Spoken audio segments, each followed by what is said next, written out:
का जो सब्जेक्ट लेने वाली हूँ that is your Indian economic environment. Alright, अब सेमेस्टर 1 एंड 2 में आपका माइक्रो मैक्रो हो चुका है। तो इकोनॉमिक्स में बेसिकली देयर आर 3 पार्ट्स, एक micro, macro and this is Indian. अब जब मैं इंडियन का बात कर रही हूँ, याद करो आपका क्लास 12 में शायद था, इंडियन एनवायरनमेंट भी था, इंडियन इको भी था with your micro and macro. वो याद नहीं आ रहा होगा लास्ट सेम का ही याद नहीं रहता है, तो 11-12 तो बहुत दूर का बात है अच्छा कोई बात नहीं। तो सेमेस्टर 3 अभी जो करंट आप लोग का बात करूं मैं, तो इंडियन इकोनॉमिक एनवायरनमेंट सेमेस्टर 3 में आपका प्योर इंडियन इको है। मतलब जिन बच्चों को डायग्राम से प्रॉब्लम था और या आपका सम से प्रॉब्लम था, तो उसके लिए बहुत बढ़िया है कि सिर्फ थ्योरी पढ़ना है। बट वो भी एक बात है कि थ्योरी भी याद रहना चाहिए। तो इजी है उन लोगों के लिए जिसको थ्योरी मतलब मगअप करने का पावर बहुत अच्छा है, ठीक है। वैसे एक प्लस पॉइंट मैं बोलूंगी, अभी चलो बोल रहे होगे मैम तो पहले ही आके डिमोटिवेट कर रही है, खाली बोल रही है कि मगअप करके जाना है, वो तो याद रहता नहीं हम लोग को, कल का बात भूल जाते हैं हम लोग। अब देखो सेमेस्टर 3 में आपका इंडियन इको का जो सिलेबस है, ध्यान से देखो, एकदम छोटा सा दिख रहा होगा स्क्रीन पे, बहुत छोटा सा है, 4 चैप्टर्स है सिर्फ, ठीक है। हाँ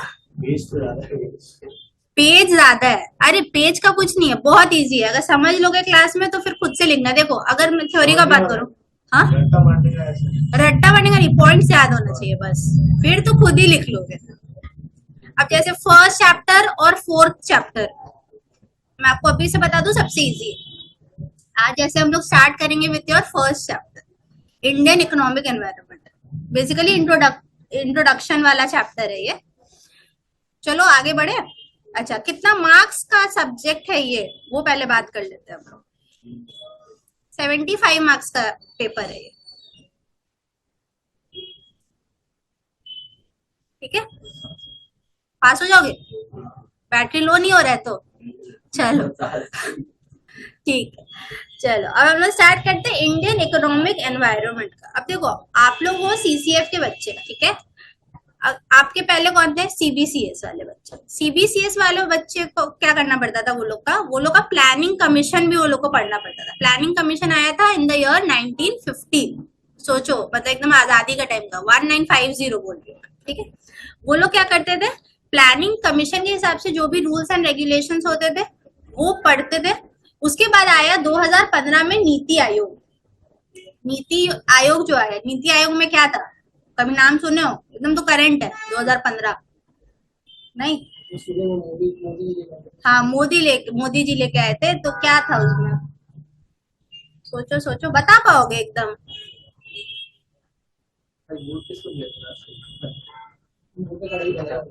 नहीं वोट का बात, ये पॉलिटिक्स का बात नहीं कर रहे हम लोग कि वो मतलब फेवर करना है कि मोदी को वोट किए इसलिए मोदी का नाम ले रहा है, ऐसा कोई बात नहीं है। नीति आयोग में बेसिकली ट्रांसफॉर्मिंग इंडिया उसका बात किए थे। जैसे मेक इन इंडिया, पता है मेक इन इंडिया, वो भी नहीं पता है, बहुत खराब अवस्था है। मेक इन इंडिया का क्या मतलब होता है, तो goods which are produced in India, made in India, made in India नहीं, मेक इन इंडिया है वो, ठीक है। या तो डिजिटल इंडिया, ये सब क्या है, ये सारा नीति आयोग का कंसेप्ट है, ओके। तो सीबीसीएस वाले बच्चे क्या कर रहे थे, प्लानिंग कमीशन भी पढ़ रहे थे और नीति आयोग भी पढ़ रहे थे, तो वो लोग के लिए बहुत हेक्टिक था। अच्छा अब आप सीसीएफ वाले बच्चे, सॉरी वो लोग सिर्फ प्लानिंग कमीशन पढ़ रहे थे, अब आप वो सीसीएफ वाले बच्चे, आप लोग को प्लानिंग कमीशन भी पढ़ना है और नीति आयोग भी पढ़ना है, ठीक है। मतलब प्लानिंग कमीशन के हिसाब से जितना सारा रूल्स एंड रेगुलेशंस है वो करना है आपको, प्लस नीति आयोग का भी करना है, ठीक है। अच्छा चलो अब आ जाते हैं हम लोग का unit 1 that is Indian economic environment. सबको स्क्रीन दिख रहा है वो, okay. N introductory concept on economic environment. सबसे पहले इकोनॉमिक एनवायरनमेंट क्या होता है। अच्छा एक इकोनॉमी का जब हम लोग बात करते हैं, अभी तक जो भी पढ़े हो इकोनॉमिक्स में, जरूरी नहीं है सिर्फ इंडियन इकोनॉमी का बात कर रहे हैं हम लोग, अभी तक जो भी पढ़े हो बताओ इकोनॉमी में हम लोग किसके साथ डील करते हैं। हिंट दे दूं मैं, दो चीजों के साथ डील करते हो आप। नहीं, वो तो नेचर हो गया। एक होता है आपका बिजनेस फर्म्स और एक होता है हाउस होल्ड्स। ऑलराइट, अब business firms and house holds का क्या रहता है रिलेशन, कंज्यूमर्स का क्या क्या बिहेवियर है, वो लोग क्या डिमांड करे, उस हिसाब से हम लोग सप्लाई करते हैं। हम लोग मतलब बिजनेस फर्म सप्लाई करते हैं। तो बेसिकली हम लोग, यही कंसेप्ट है आपका इकोनॉमिक एनवायरनमेंट का। ऑलराइट, चलो next, characteristics. What are the characteristics of economic environment? The first one is economic growth. अब देखो, ये जो कैरेक्टरिस्टिक्स है, जितना आपको पीडीएफ में प्रोवाइड किया उससे ज्यादा आपने लिखना है।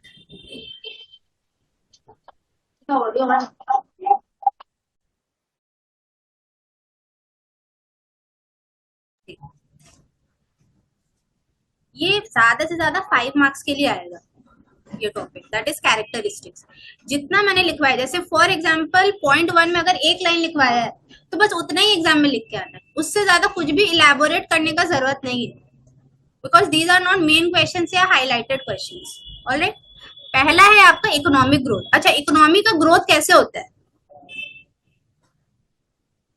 एक इकोनॉमी का ग्रोथ आप कैसे पहचानते हो? अगर किसी भी इकोनॉमी का जीडीपी इंक्रीज होता है, व्हाट इज जीडीपी? जीडीपी का फुल फॉर्म बताओ। Gross domestic product. Gross domestic product, इसको हम लोग 3 डिविजन्स में डिवाइड करते हैं। ग्रॉस क्या होता है? Which is inclusive of your depreciation. Domestic मतलब the products which you are dealing in is made in your country या in a particular geographical area। अच्छा, तो फिर प्रोडक्ट क्या होता है? जो सामान बेचते हैं, कहाँ बेचते हैं? मतलब basically we are focusing on imports. अगर बाहर बेच रहे हैं और अगर इधर बेच रहे हैं with in the geographical area तो वेल एंड गुड, एक्सपोर्ट्स का बात नहीं कर रहे। ओके, तो एक इकोनॉमी का ग्रोथ कब होता है? जब आपका जीडीपी इंक्रीज होता है। वंस योर जीडीपी इंक्रीजेस तो आपका क्या होगा? नेशनल इनकम भी इंक्रीज होगा। ओके, चलो next, number 2 is economic cycles. Economic cycles को हम लोग बिजनेस साइकिल्स भी बोलते हैं। अच्छा, बिजनेस साइकिल्स पढ़े हो? देखो, पढ़े सब कुछ हो, ठीक है, याद आप लोगों को कुछ नहीं है। तो व्हाट इज इकोनॉमिक साइकिल्स बताओ? बिजनेस साइकिल्स, एक बिजनेस में 4 साइकिल्स होते हैं। क्या होते हैं? ग्रोथ एक है, बोलो। रिसेशन, बूम, ग्रोथ, और एक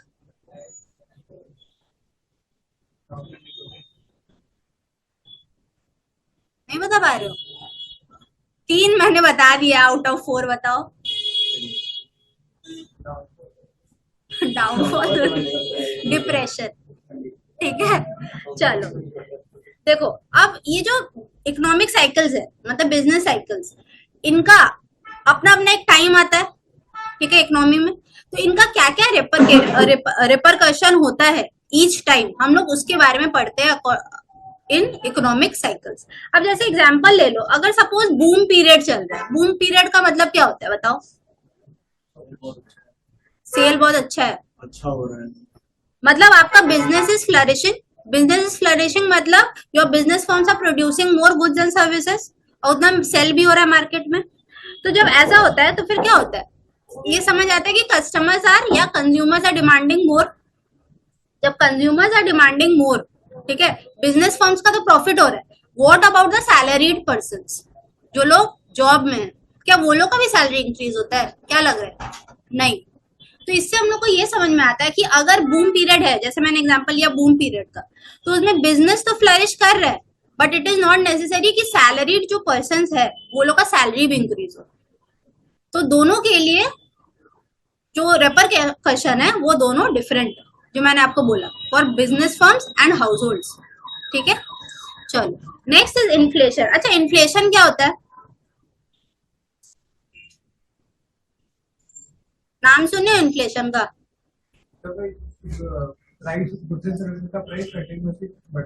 राइट परसिस्टेंट या consistent increase in prices is known as your inflation. चलो next is your unemployment. Unemployment क्या होता है? आप लोग अनएम्प्लॉयड हो क्या? हाँ कैसे? नहीं अभी मैंने अभी का पूछ रही हूँ मैं, अभी अनएम्प्लॉयड हो क्या? नहीं श्योर? तो क्या होता है अनएम्प्लॉयमेंट?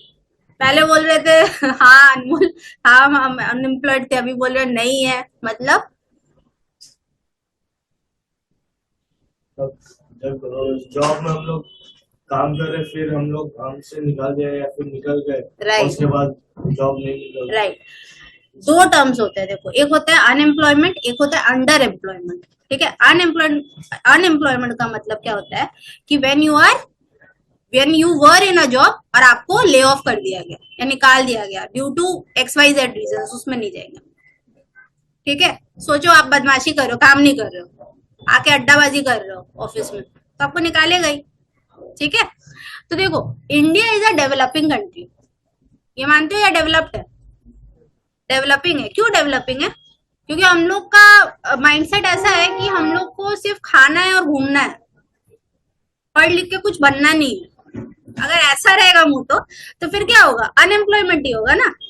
तो हम लोग क्या करना है, हम लोग अपना मेंटालिटी चेंज करने का जरूरत है। तो फिर उससे क्या होगा, जैसे ही आप कोई हाई ग्रेड का आपके पास कोई अच्छा सा डिग्री विग्री होगा तो क्या होगा, आपको जॉब्स मिलेंगे।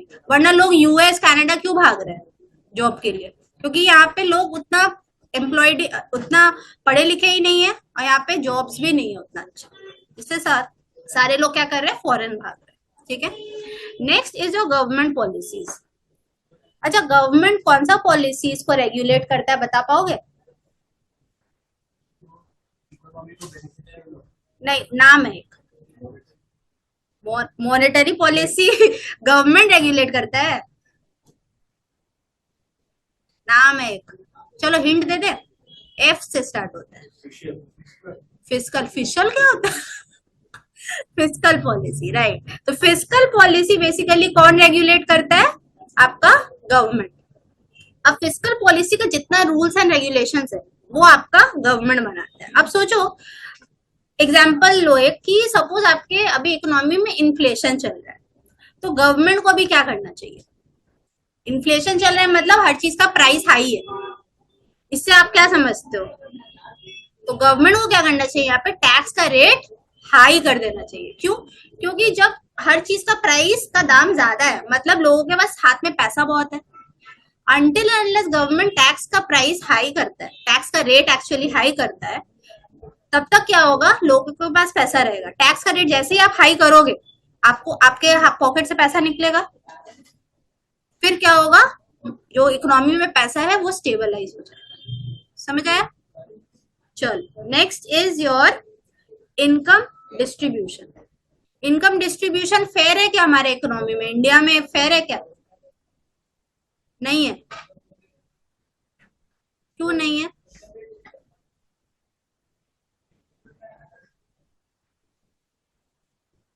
अरे नहीं बोल रहे हो तो कुछ तो रीजन सोच के बोल रहे होगे। अच्छा मतलब वो rich are becoming richer and poor are becoming poorer. क्यों हो रहा है ऐसा? हर सेक्टर में इक्वल डिस्ट्रीब्यूशन नहीं हो रहा है। क्योंकि जितना भी पैसा जो भी कमा रहे, ठीक है, रिच, वो सारा मेजोरिटी पैसा अपने पास रखा है। उनके अंडर में कौन काम कर रहा है? The poorer. या सपोज लेबरर्स, मेरे फैक्ट्री में लेबरर्स काम कर रहे हैं, हम तो उसको कम ही वेज दे रहे हैं, वेज का तो हम उसका इंक्रीज नहीं किया, इसीलिए क्या हो रहा है, poorer are still staying poorer. जैसे बहुत सारे अभी ऑर्गेनाइजेशंस में आप देखोगे ना, अनस्किल्ड वर्कर्स जो है, कंपनीज क्या कर रहे हैं, थोड़ा सा भी इनिशिएटिव नहीं ले रहे कि थोड़ा सा ट्रेनिंग देके वो लोग को थोड़ा स्किल्ड बनाए। अगर आप स्किल्ड नहीं बनाओगे, एक ये भी डर रहता है कंपनीज को कि अगर हम इसको स्किल्ड बना दिए तो ये क्या करेगा, मेरा कंपनी छोड़ के दूसरे कंपनी में चला जाएगा। इस डर से भी वो लोग को प्रमोट नहीं कर रहे। और जो पुअर पीपल है वो लोग भी अपने बच्चों को नहीं पढ़ा रहे। मतलब आप देखोगे जनरेशन आफ्टर जनरेशन, अगर कोई गरीब है अगर उसके पापा गरीब थे तो उसके दादा भी गरीब थे, पीछे जाओगे तो गरीब गरीब गरीब ऐसे ही चल रहा है, क्योंकि वो लोग अपना मेंटालिटी भी चेंज करना नहीं चाह रहे। ऑलराइट, तो इसीलिए बोला जाता है कि इनकम डिस्ट्रीब्यूशन जो हमारे इकोनॉमी में है दैट इज अनफेयर। चलो, next is your regulatory environment. Regulatory environment क्या होता है? जब भी रेगुलेटरी वर्ड सुनोगे मतलब we are talking about rules and regulations. Rules and regulations मतलब, अब देखो रेगुलेटरी एनवायरनमेंट में दो पॉलिसीज आते हैं, एक होता है आपका गवर्नमेंट पॉलिसीज और एक होता है मॉनेटरी पॉलिसी, जो अभी हम लोग डिस्कस कर रहे थे। गवर्नमेंट पॉलिसी कौन सा है? Fiscal policy. और मॉनेटरी पॉलिसी को कौन रेगुलेट करता है? गवर्नमेंट फिस्कल पॉलिसी रेगुलेट करता है, ठीक है। तो मॉनेटरी पॉलिसी को कौन रेगुलेट करता है? हाँ, आरबीआई, राइट। विश्वास नहीं हो रहा है, हम लोग सही आंसर दे सकते हैं, आरबीआई रेगुलेट करता है, राइट। अगर सोचो आपकी इकोनॉमी में मनी सप्लाई बहुत ज्यादा है, मतलब क्या हो रहा है? इन्फ्लेशन है आपकी इकोनॉमी में। जब इन्फ्लेशन है तो अननेसेसरी कंज्यूमर्स डिमांड करेंगे। जब अननेसेसरी डिमांड करेंगे तो यहाँ पे गवर्नमेंट को क्या करना चाहिए? टैक्स रेट अपना हाई कर देना चाहिए, राइट। आरबीआई को क्या करना चाहिए? RBI interest rate, right. चलो, तब जाके क्या होगा? आपका इन्फ्लेशन कंट्रोल में आएगा। समझ आया? तो अभी हमने किया characteristics of your economic environment. किसी को कोई डाउट है? चलो, coming to nature of economic system, जो हम लोग बात कर रहे थे, अनमोल मेरे को बोल रहा था थोड़ी देर पहले कि नेचर ऑफ इकोनॉमिक सिस्टम क्या है, जो आप लोग आज तक पढ़ते आए। इकोनॉमिक्स का 3 डिविजन होता है, बोलो क्या क्या?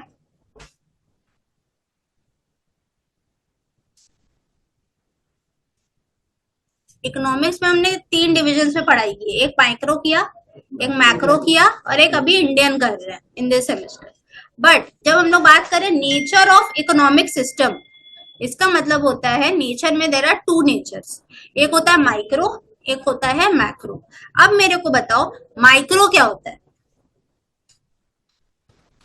Business organisation. जब हम लोग इकोनॉमी को एक स्मॉलर एस्पेक्ट में देखते हैं, जैसे मैं कितना कमा रही हूँ, मेरा कितना खर्चा है, मतलब मैं क्या कर रही हूँ, मैं एक स्पेसिफिक इंडिविजुअल का इनकम या एक्सपेंस उसका बात कर रही हूँ, that comes under your micro. Macro क्या होता है फिर? हाँ, when you are seeing the economy as a whole, मतलब it is a larger aspect, ठीक है। चलो, coming to components of economic environment. Components में आते हैं, नंबर 1 इज योर जीडीपी। ये अभी जस्ट हमने पढ़ा, जीडीपी क्या है? Gross domestic product. अच्छा, जीडीपी 2 चीजों में होता है, ये आपने पढ़ा होगा, बता पाओगे? 2 चीजों में होता है जीडीपी, एमपी और फैक्टर कॉस्ट। Very good. तो market price and factor cost में हम लोग जीडीपी को बेसिकली तोलते हैं। अभी हम लोग उसमें नहीं जाएंगे, अभी जीडीपी क्या होता है उसको समझते हैं, डिवाइड करके समझते हैं। Gross is basically your inclusive of depreciation, inclusive मतलब इंक्लूडेड, ओके। डोमेस्टिक क्या होता है?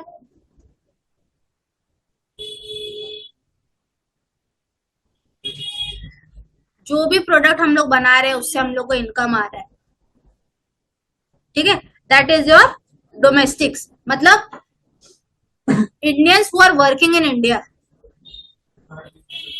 इनकम हो रहा है वो लोग का। Indians who are working outside, उससे भी मतलब नहीं है मेरे को, हम लोग जीडीपी का बात कर रहे हैं, ठीक है। अच्छा, अब बात करते हैं प्रोडक्ट का। प्रोडक्ट मतलब जो भी गुड्स हम लोग यहाँ पे बना रहे हैं या एक्सपोर्ट कर, ठीक है। चलो, नेक्स्ट इज योर, अच्छा अब मेरे को एक चीज बताओ, जीडीपी अगर हम लोग का इंक्रीज हुआ तो हम लोग का नेशनल इनकम क्या होगा?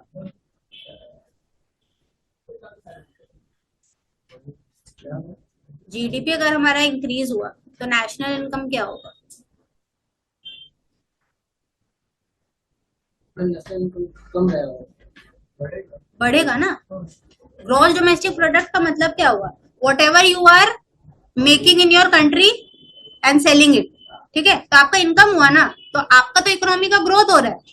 तो अगर जीडीपी इंक्रीज हो रहा है मतलब आपका इकोनॉमी का ग्रोथ हो रहा है, तो उससे क्या होगा? आपका नेशनल इनकम भी तो इंक्रीज होगा, राइट? अच्छा, what is disposable income? Out of context एक क्वेश्चन पूछ रही हूँ, what is disposable income?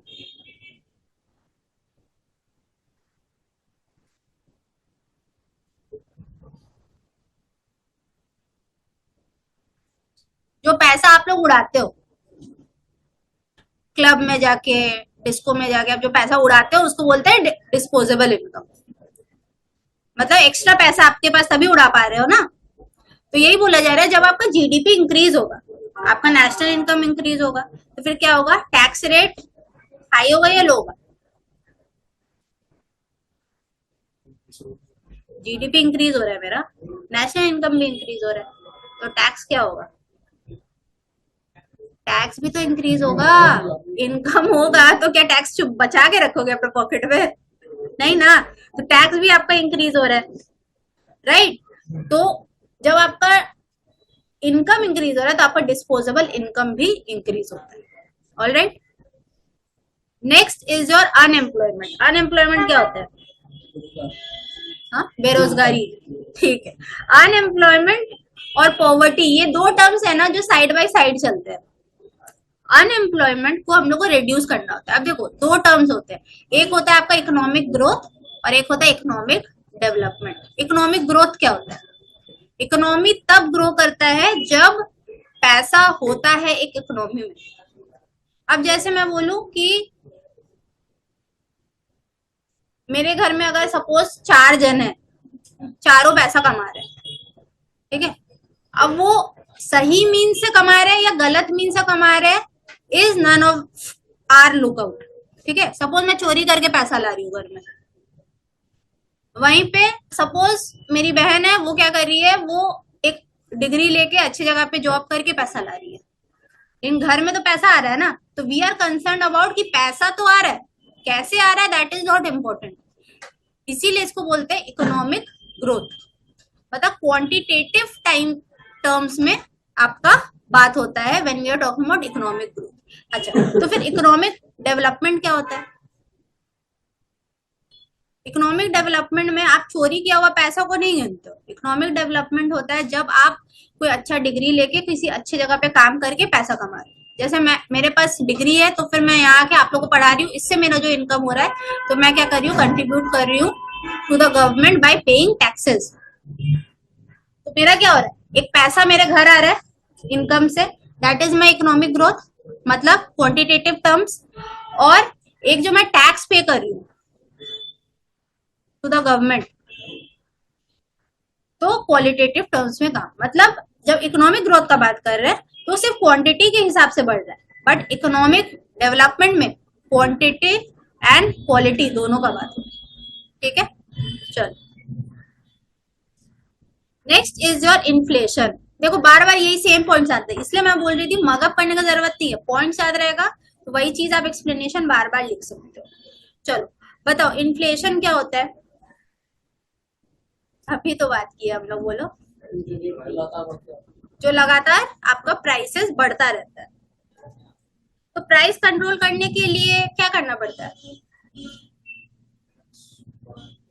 Fiscal policy और मॉनेटरी पॉलिसीज है, उसके लिए उसका रूल्स एंड रेगुलेशंस अगर आप फॉलो करोगे तो क्या होगा, इन्फ्लेशन कंट्रोल में आ जाएगा। चाहे बैंक रेट हाई हो जाए, इंटरेस्ट रेट हाई हो जाए, तो लोगों के पास से पैसा थोड़ा निकल जाता है, ठीक है। चलो, next is your government policy. Government policy मतलब फिस्कल पॉलिसी। अच्छा, फिस्कल पॉलिसी का ना देयर आर 3 टूल्स। क्या होता है बता पाओगे? का 3 टूल्स होता है।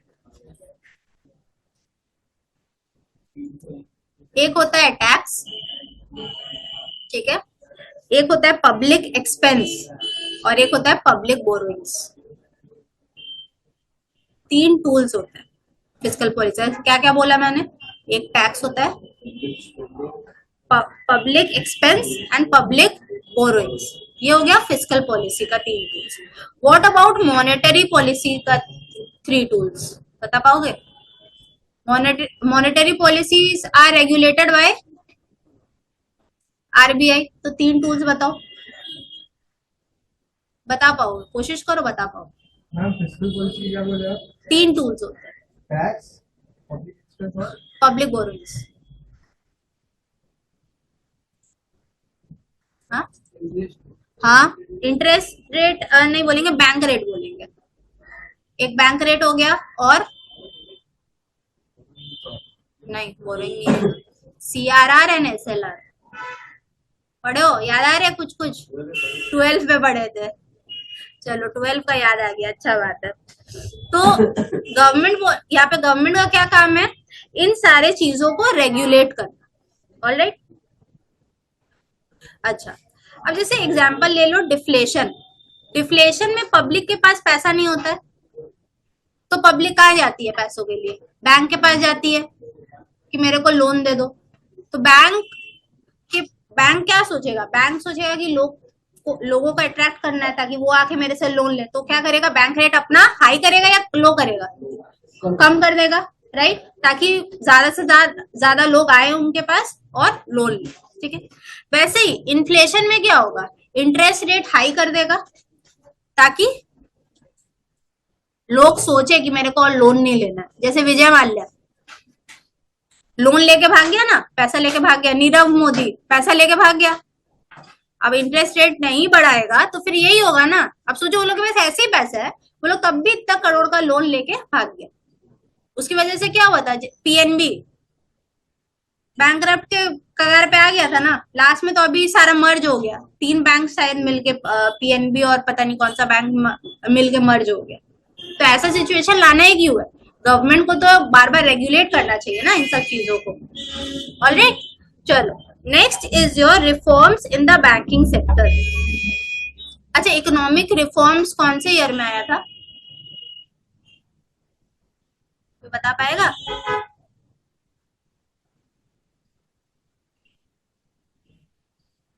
इकोनॉमिक रिफॉर्म्स कौन से ईयर में आया था? 1991 में। अब लोग मैम इतना ईयर बता दिए आप, ये सब आएगा इंडियन इको में तो ईयर ही याद करना है। कौन से ईयर में कौन सा रिफॉर्म आया था वो आपको याद करना है। नीति आयोग कब आया था? 2015 में।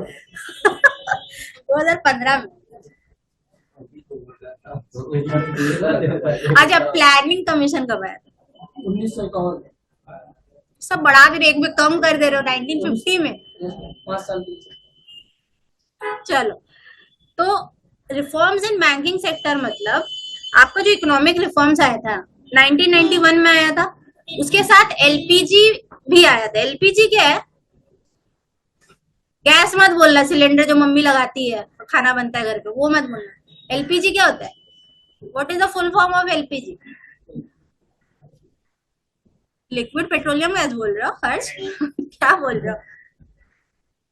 Liberalisation, privatisation and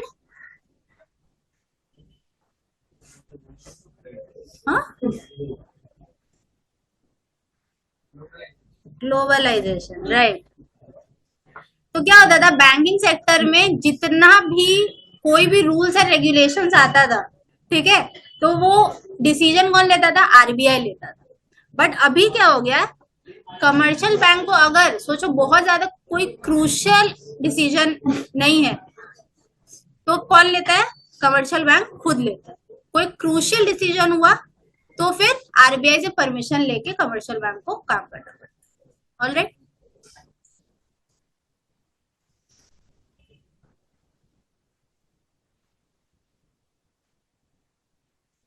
role of public and private sector. क्या हो गया जय? हंस लो, हंस तो पहले हंस लो।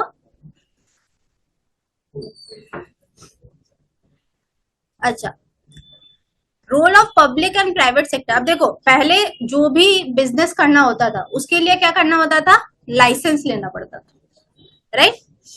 जैसे एग्जांपल ले लो, आप जो दिवाली में पटाखा फोड़ते हो, फोड़ना चाहिए। तो जब भी पटाखा फोड़ते हो वो क्या ऐसे देखोगे बाजार में से मिल रहा है, मतलब सब चंपाहटी जाते हो, ये बोल रहे हो तो ठीक नहीं। ऐसे मैं ले लेती हूँ ना कभी कभी, सोचो मैं नहीं जा पाई तो उस यार आप लोग से मंगवा लूंगी, वैसा वाला। तो बात करते हैं पटाखों का, ठीक है। तो पटाखों का दुकान आप ऐसे रेयर रोड्स पे नहीं देखोगे। वैसे ही सपोज टोबैको, ठीक है, सबको पता है कि मेरे को नहीं खाना है, it is injurious to health, तब भी क्या करते हैं लोग, उसको खरीदते हैं। और वो ही कंपनी सबसे ज्यादा टैक्स देता है टू द गवर्नमेंट, इसलिए गवर्नमेंट कभी भी इन सब का बिजनेस बंद नहीं करवाती। तो यहाँ पे क्या बोला गया है कि लिबरलाइजेशन का अगर मैं बात करूं, व्हाट इज लिबरलाइजेशन? लिबरलाइजेशन का जो कंसेप्ट गवर्नमेंट लेके आई उसका मतलब ये होता है कि आप छोटा से छोटा कोई भी छोटा मोटा दुकान आप खोल सकते हो, मतलब सबको एंकरेज कर रही थी in order to do business. अब बात करते हैं प्राइवेटाइजेशन का। प्राइवेटाइजेशन मतलब वर्ड से ही समझ गए होंगे, बताओ।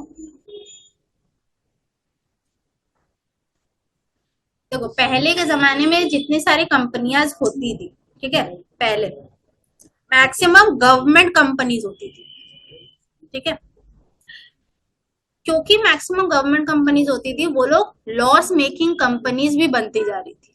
तो वो लोग एक कंसेप्ट लेके आए that is known as your disinvestment policy, ताकि वो क्या करे, वो अपना शेयर सेल कर सके to the private sector.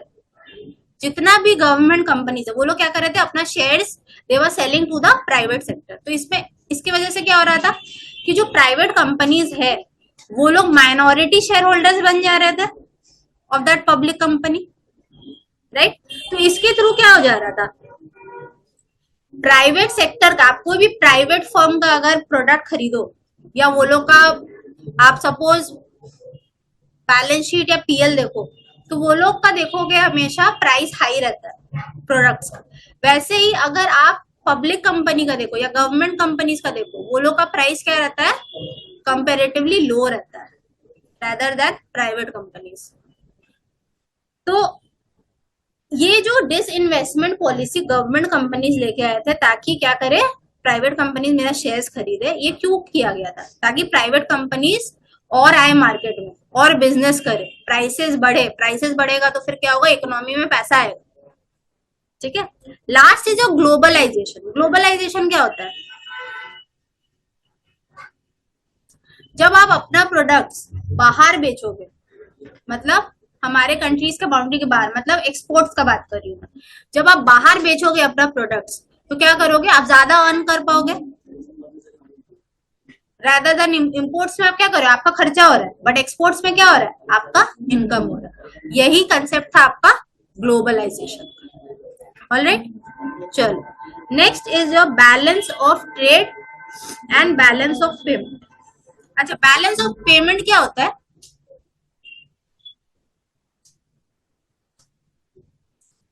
Balance of payment का मतलब होता है we are talking about imports and exports. Balance of payment को हम लोग डेफिसिट कब बोलते हैं, सोचो और बताओ। बैलेंस ऑफ पेमेंट को आप लोग डेफिसिट कब बोलते हो, जब आप इंपोर्ट ज्यादा करते हो और एक्सपोर्ट कम करते हो, राइट। वैसे ही बैलेंस ऑफ पेमेंट को सरप्लस कब बोलते हैं, जब एक्सपोर्ट ज्यादा है इंपोर्ट कम, ठीक है, क्लियर। चलो अच्छा, तो फिर balance of trade, balance of trade क्या है, देखो फर्स्ट लाइन इसमें लिखा हुआ है, balance of trade is the difference between the money value of a countries imports and exports of a material goods. इसका क्या मतलब होता है, जब हम लोग सिर्फ गुड्स एंड सर्विसेज का बात कर लेते हैं, whether you are selling it और buying is known as your balance of trade. But balance of payment क्या होता है, जब आप पैसों का बात करते हो, मतलब सपोज जैसे मैंने आपको बोला बैलेंस ऑफ पेमेंट में एक्सपोर्ट इंपोर्ट आता है, सिर्फ प्रोडक्ट्स में डील करने का बात नहीं हो रहा है। सपोज आपने किसी यूएस के कंपनी के स्टॉक्स में इन्वेस्ट किया, तो आप क्या कर रहे हो, आप तो अपना पैसा बाहर डाल रहे हो ना, राइट। वैसे ही अगर कोई फॉरेनर टाटा के कंपनी का शेयर्स खरीदता है तो हमारे लिए तो ये फायदा है, समझ आया। तो जब बैलेंस ऑफ पेमेंट का बात कर रहे हैं तो हम लोग पैसा का बात कर रहे हैं, ठीक है, कि कितना इकोनॉमी में आ रहा है। और बैलेंस ऑफ ट्रेड में हम लोग सिर्फ गुड्स एंड सर्विसेज का बात करते हैं। चलो last point, consumer confidence. Consumer confidence क्या होता है? सोचो आप नया नया कंपनी हो, अभी अभी आए हो, ठीक है, आपने सोचा कि मैं कल से बिजनेस स्टार्ट कर दूंगी तो मेरा माल बिकना स्टार्ट हो जाएगा। ऐसा होता है क्या कभी? क्यों नहीं होता ऐसा? आपको अपने ऊपर पूरा कॉन्फिडेंस है, कर हर मैदान फतेह गाना सुन के गए हो और सोच रहे हो कि हम कल से बिजनेस स्टार्ट करेगा, मेरा तो बिकना ही बिकना है प्रोडक्ट। हाँ, ऑब्वियस सा बात है। का डिमांड और परचेजिंग नहीं, सपोज हम कंज्यूमर का डिमांड के हिसाब से अपना प्रोडक्ट बना रहे हैं, तब भी क्या मैं सोचूंगी कल मैं बिजनेस में उतरूंगी और मेरे को मुनाफा होगा, मैं कंज्यूमर का कॉन्फिडेंस जीत पाऊंगी? नहीं। तो इसके लिए क्या होता है, मेरे को टाइम लगेगा। सबसे पहले आपको कंज्यूमर का बाइंग बिहेवियर पहचानना होगा, परचेजिंग पैटर्न देखना पड़ेगा, उसके हिसाब से आप क्या करोगे, अपना प्रोडक्ट लाओगे मार्केट में और धीरे धीरे फिर उस हिसाब से आप अपना कंज्यूमर का कॉन्फिडेंस जीत पाओगे। आप सोचो बिजनेस मेकिंग आपका, बिजनेस का सॉरी बिस्किट का आपका मैन्युफैक्चरिंग है। सोचो बिस्किट का तो ऑलरेडी कितना कॉम्पिटिटर है मार्केट में ऑलरेडी, अचानक से कल आओगे तो थोड़ी का कंज्यूमर आपका बिस्किट खरीद लेगा, ठीक है। तो इसमें क्या होता है, आपको बेसिकली अपना कंज्यूमर का बाइंग बिहेवियर पहचानना हो। ऑलराइट, चलो यहां तक एक बार रीड कर लो, उसके बाद आगे बढ़ते हैं।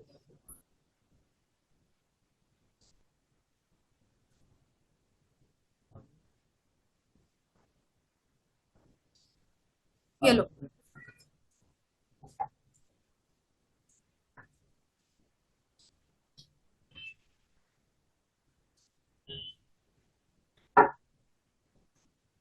किसी को कोई डाउट होगा तो पूछ लो।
कोई डाउट है क्या, ये आगे बढ़े? चलो next is the importance of economic environment. Economic environment का क्या क्या इंपॉर्टेंस होता है? Number 1, enables to identify business opportunities। इस पॉइंट में बेसिकली हम लोग को ये समझना है कि बिजनेस को मेरे को कैसे फ्लरिश करवाना है, मतलब बूम तक लेके जाना है, वो मेरे को सोचना है। अब उसके लिए मेरे को ये सोचना है कि मैं मार्केट में कौन सा प्रोडक्ट लेके आऊं या कौन सा अपना दाव फेंकू कि ये वाला मेरा प्रोडक्ट चल जाए। जैसे फॉर एग्जांपल कोरोना में मास्क का बिजनेस बहुत बढ़िया चला। अगर सोचो किसी का दिमाग में नहीं आता कि खास रहे लोग और सबको अपना मुंह कवर करना है, मतलब basically your nose and mouth, तो फिर मास्क तो आता ही नहीं। सोचो मास्क वाले ने कितना कमाया होगा। अभी भी लोग यूज कर रहे हैं, बट मैं एकदम पीक 2020 का बात करूं तो आपको क्या करना है, जितना भी अवेलेबल अपॉर्चुनिटीज है उसको पहचानना है और ये सोचना है कि मेरे को अपना बिजनेस को कैसे फ्लरिश करना है, ठीक है। Next is your helps in tapping useful resources. जैसे एग्जांपल ले लो आप मेडिसिन का बिजनेस का, सोचो आपने एक मेडिकल स्टोर खोला अपने एरिया में, क्या मेडिकल का बिजनेस कभी भी फ्लॉप हो सकता है? आपको क्या लगता है इंडिया में क्यों नहीं हो सकता है? नेसेसिटी है। ये बोलो अभी लोग ज्यादा बीमार पड़ रहे हैं, इम्यूनिटी पावर बहुत कम है, अभी कुछ भी होता है तुरंत से बीमार पड़ जाते हैं। तो इसलिए मेडिसिन का जो बिजनेस है ये कभी भी फ्लॉप इंडिया में तो नहीं होने वाला, राइट। अब सोचो आपके आपके एरिया में ऑलरेडी 10 मेडिकल स्टोर्स हैं, अभी इधर भवानीपुर का ही देख लो, यहाँ से लाइन से आपको मेडिकल स्टोर मिलेगा, गोल मंदिर की तरफ से जाओ लाइन से है, तो वहां पे अगर आप मेडिकल स्टोर खोलोगे तो क्या होगा, आपको हाई कंपटीशन मिलेगा, तो वहां पे खोलना मैं रेकमेंड नहीं करूंगी। कमाओगे, अरे कमाता तो गरीब आदमी भी कमाता है, बट बिजनेस करने का क्या मतलब है कि मेरे को अपना प्रॉफिट मैक्सिमाइज करना है, सिर्फ कॉस्ट ओवरकम करना तो बिजनेस नहीं होता, राइट। चलो next is your coping with changes. Coping with changes का मतलब मार्केट कंडीशन कस्टमर के डिमांड के साथ, राइट, कस्टमर्स के डिमांड के साथ साथ चलना, या आपके एनवायरनमेंट में जो भी चेंजेस हो रहा है उसको अडेप्ट करके चलना। जैसे फॉर एग्जांपल पहले बच्चे ऑफलाइन आगे पढ़ते थे, तो फिर क्या था, हम लोग को ये कैमरा, ये माइक, लैपटॉप इसका जरूरत नहीं पड़ता। फिर आ गया कोरोना, तो ऑनलाइन क्लासेस होने लगे, तो ऑनलाइन क्लासेस के लिए मेरे को ये सारा एसेट्स का जरूरत पड़ा। तो यहाँ पे क्या हो रहा है, अगर मैं समय के साथ अपना ऑनलाइन क्लासेस वाला जो टेक्निक है, या जो कुछ बच्चे रिकॉर्डेड क्लासेस लेते हैं, रिकॉर्डिंग्स करके अगर मैं नहीं बेचूं, तो क्या मैं आज मार्केट में सस्टेन कर पाती? नहीं। तो मैंने क्या किया, टाइम पे चेंजेस को कोप अप कर दिया, वरना मेरा बिजनेस क्या होता, डूब जाता। ऑलराइट, चलो next is your assistance in planning. Assistance in planning का क्या मतलब होता है, अचानक से एक दिन अगर हम सोचेंगे कि कल से मेरे को धंधा करना है, तो क्या आप कर पाओगे? नहीं। कोई भी धंधा करने के पहले आपको एक प्रॉपर प्लानिंग का जरूरत है। प्रॉपर प्लानिंग मतलब पहले मेरे को सोचना पड़ेगा कि हम कौन से बिजनेस में घुसे, एज इन कौन सा प्रोडक्ट में डील करें, किस एरिया में सेटअप करें अपना स्टोर। अगर ऑफलाइन में जा रहे हैं तो ऑफलाइन स्टोर कहाँ करें, या अगर कुछ भी सब क्लाउड किचन या ऐसा टाइप का कुछ जो है जो ऑनलाइन बिजनेस होता है उसमें जाना है, तो उस हिसाब से हम लोग को सोच के प्रॉपर प्लानिंग करके फिर ही हम लोग बिजनेस में घुसते हैं। ये हुआ आपका assistance in planning. Next is your helps in improving performance. कैसे इंप्रूव कर सकते हो परफॉर्मेंस?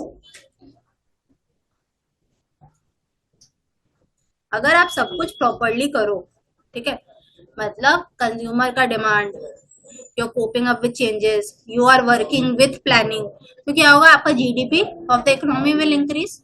जब जीडीपी इंक्रीज हो रहा है मतलब आप समझ ही रहे हो कि आप क्या कर रहे हो, यू आर मूविंग फॉरवर्ड।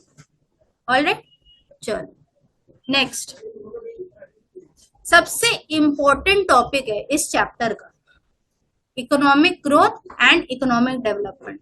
मतलब 100% मैं आपको बोल रही हूँ श्योरिटी के साथ क्वेश्चन आएगा ही आएगा, ठीक है। अब economic growth and economic development अभी कुछ देर पहले ही हमने डिस्कस किया था। क्या होता है इकोनॉमिक ग्रोथ? इकोनॉमिक ग्रोथ मतलब कहीं से भी पैसा आने से मतलब है, राइट।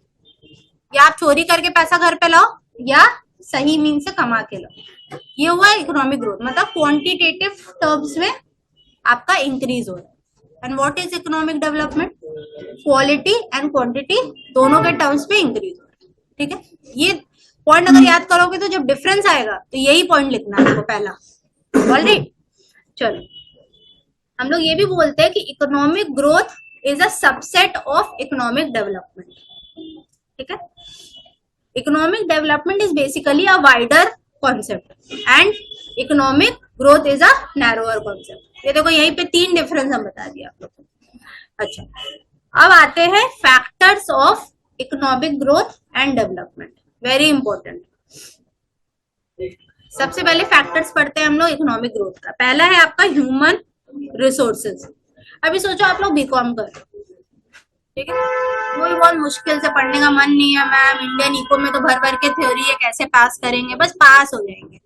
किसी किसी का ये भी रहता है, ठीक है। अब सोचो ऐसे जूझते जूझते आप लोग 8 सेमेस्टर तक पहुंचे, बीकॉम का डिग्री मिल गया, ठीक है। उसके बाद अब आप दम तोड़ रहे हो, बोले अब इसके आगे तो हम नहीं पढ़ने वाला है, अब हम सीधा नौकरी करेगा, ठीक है। सिर्फ एक बीकॉम का आज के डेट पे कितना सैलरी मिलता है कलकत्ता में? 10,000, 10 से 15, 15 तो नहीं जाएगा, 10, 10,000। अब सोचो वहीं पे हर्ष बीकॉम के साथ सीए कर रहा है, ठीक है। बीकॉम उसका ओवर हुआ, 2 साल के बाद वो सीए बन गया, उसको कितना सैलरी मिलेगा कलकत्ता में? बस 40। सोचो पीडब्ल्यूसी पे उसको नौकरी लगा, चलो स्पेसिफिक हो जाते हैं थोड़ा सा।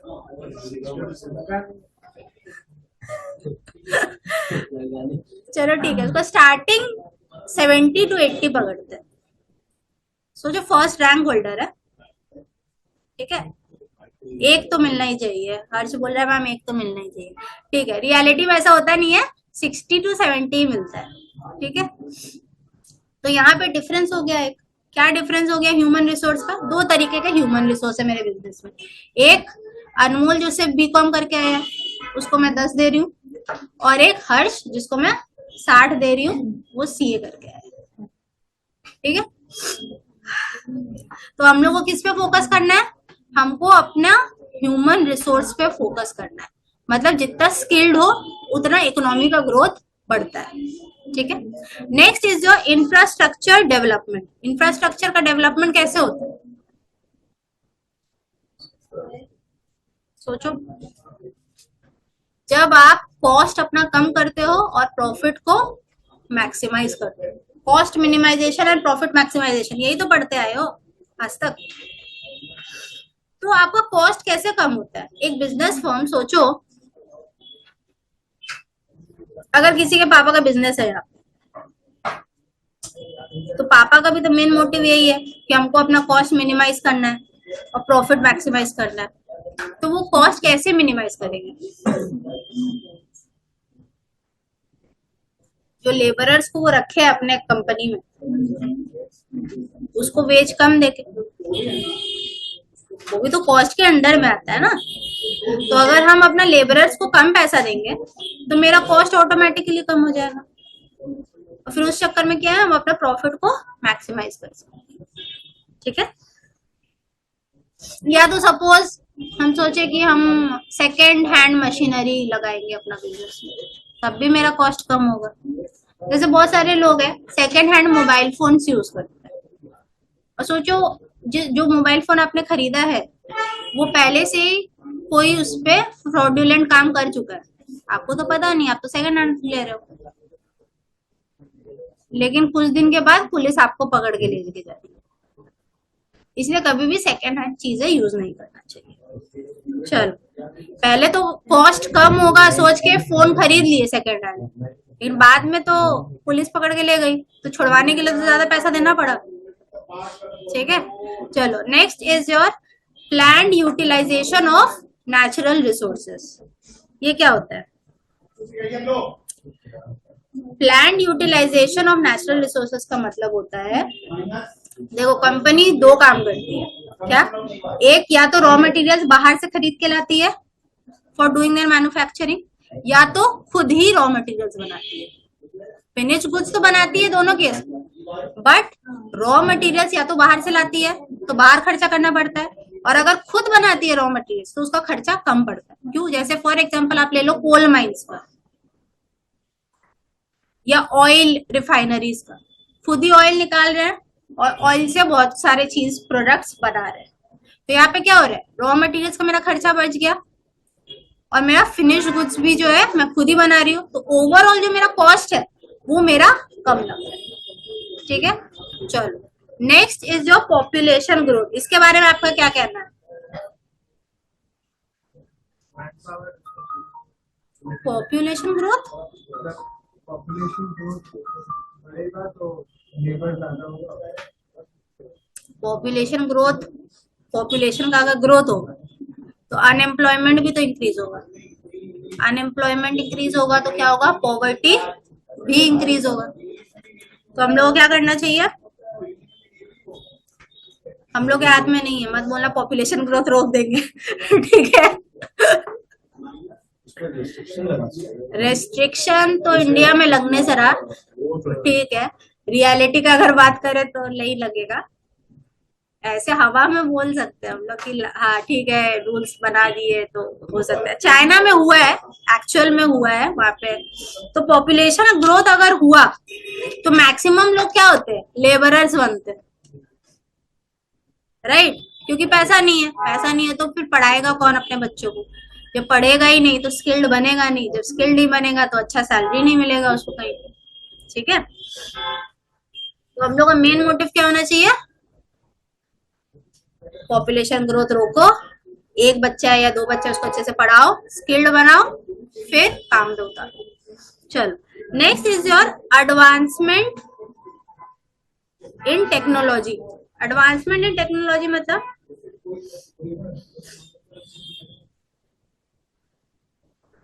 अभी तो टेक्नोलॉजी का बात की है, टेक्नोलॉजी का मतलब क्या होता है, टेक्नोलॉजी दिन पर दिन एडवांस हो रहा है ना। अगर टेक्नोलॉजी इंप्रूव होगा तो क्या होगा, इकोनॉमी में पैसा भी बढ़ेगा। जितना आप ट्रेंड के साथ चलोगे उतना आप हमेशा फायदा में रहोगे, ये याद रखना, ठीक है। These were the factors of your economic growth. Next है आपका फैक्टर्स ऑफ इकोनॉमिक डेवलपमेंट। पहला क्या है, इंफ्रास्ट्रक्चरल इंप्रूवमेंट। ये क्या है, देखो दोनों में डिफरेंस है। इकोनॉमिक ग्रोथ में हम लोग पढ़े थे इंफ्रास्ट्रक्चर डेवलपमेंट और इसमें है इंफ्रास्ट्रक्चरल इंप्रूवमेंट। क्या होता है इंफ्रास्ट्रक्चरल इंप्रूवमेंट, जो भी मशीन्स हम लोग अपने लेबरर्स को दे रहे हैं काम करने के लिए, या प्रॉपर वर्किंग कंडीशंस जितना देंगे हम लोग अपने लेबरर्स को, तो लेबरर्स का क्या होगा, एफिशिएंसी बढ़ेगा।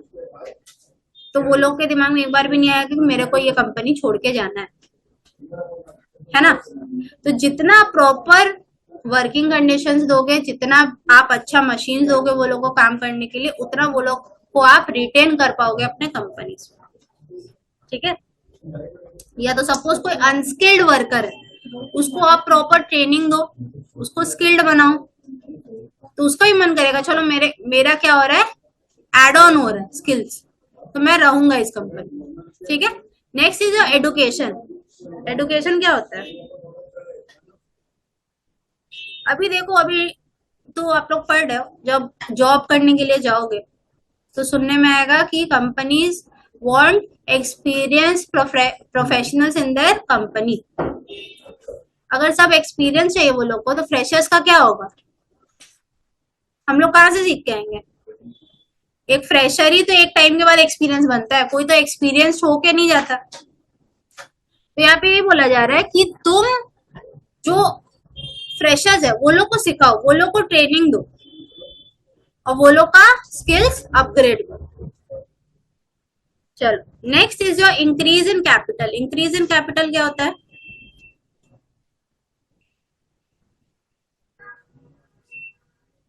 यहाँ पे सिर्फ आप अपने बिजनेस के बारे में नहीं सोच रहे हो, आप ओवरऑल वर्कर्स, आपके कस्टमर्स, जो भी एक बिजनेस फर्म से रिलेटेड होते हैं, जो जो लोग, सबके बारे में सोच रहे हो, तब जाके आपका इकोनॉमी डेवलप होता है। समझ आया, चलो एक बार ये गो थ्रू कर लो।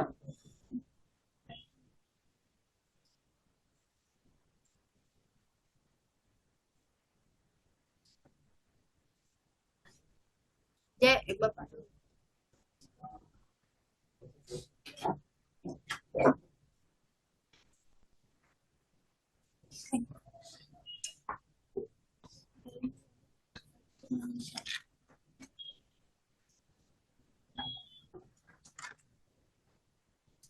हर्ष ऑप्शनल सब्जेक्ट पूछा है कॉलेज में, क्या लिया है, आईटी और कंज्यूमर बिहेवियर में ऑप्शन होगा।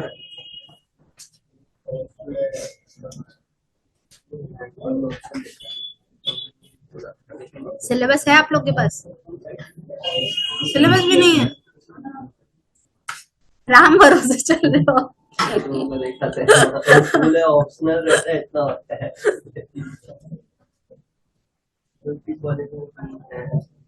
MEPS MEPS फिर तो बोलो वो तो हमें भी नहीं पता एमबीपीएस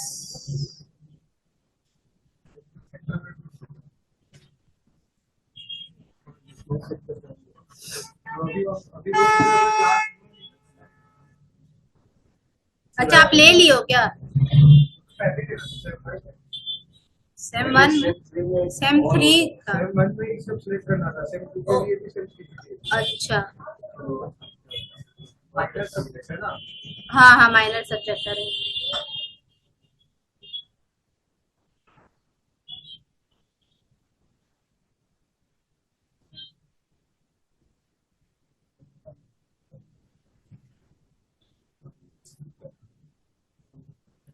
चलो नेक्स्ट देखो डिफरेंस दिया हुआ है आपको economic growth versus economic development तीन डिफरेंस हमने ऑलरेडी कर लिया था economic growth focuses on increasing GDP but economic development में क्या करते हैं हम लोग we aim at improving our living standards ठीक है देखो second point is already done it is dealing with your quantitative changes और इधर बोथ क्वालिटेटिव एंड क्वांटिटेटिव होगा economic growth reflects short term changes in output but economic development क्या होता है it deals with long term next economic growth emphasises production and consumption whereas economic development prioritizes equity and social welfare maximum 5 marks से आएगा इससे question 5 से 6 point ही लिख के आना उससे ज्यादा लिखने का जरूरत नहीं है चलो नेक्स्ट टॉपिक पे आते हैं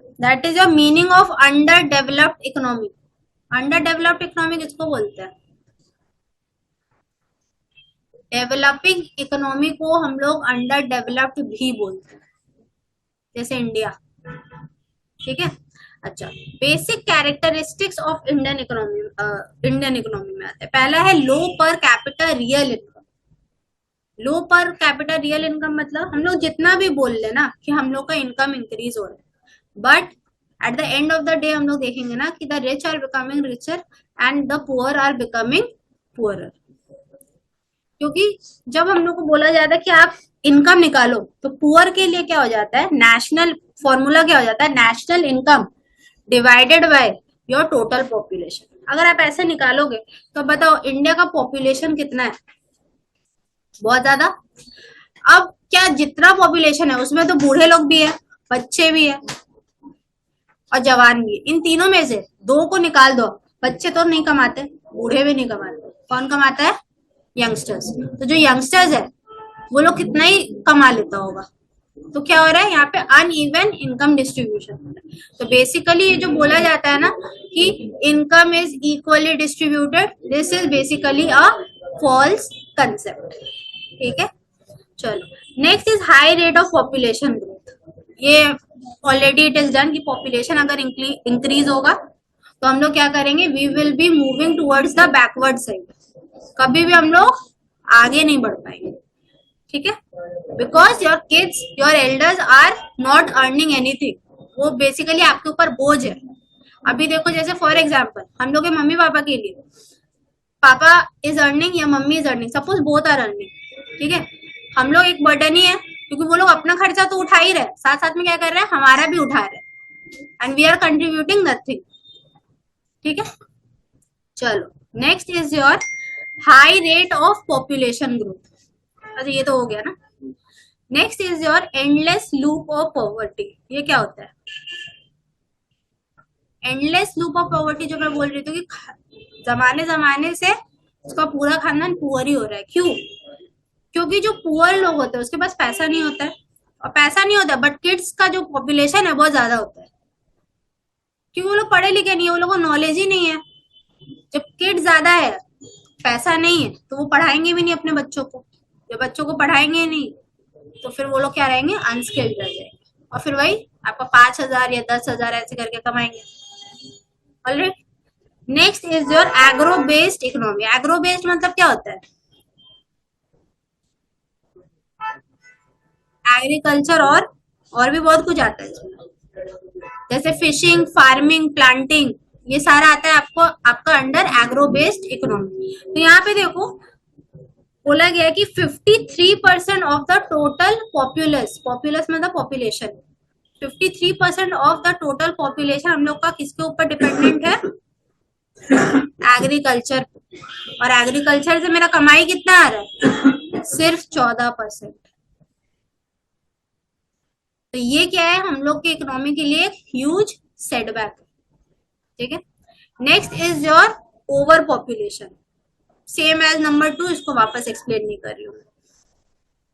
next is your incongruities in income. इसका क्या मतलब है, इनकॉन्ग्रुइटीज तो याद नहीं रहेगा, आप लोग इंग्लिश थोड़ा कमजोर है, इनइक्वालिटी लिखिए, ठीक है। इनइक्वालिटी इन इनकम, ये भी ऑलरेडी डिस्कस्ड है कि the rich are becoming richer, poor are becoming poor. क्यों, क्योंकि 2016 में ऐसा निकला था कि 1% ऑफ द रिच, सोचो जितने रिच है उसका सिर्फ 1% is holding 70% of the economy's wealth. सोचो 1% of the rich are holding 70% of economy's wealth. समझ सकते हो कितने गरीब होंगे फिर उस हिसाब से।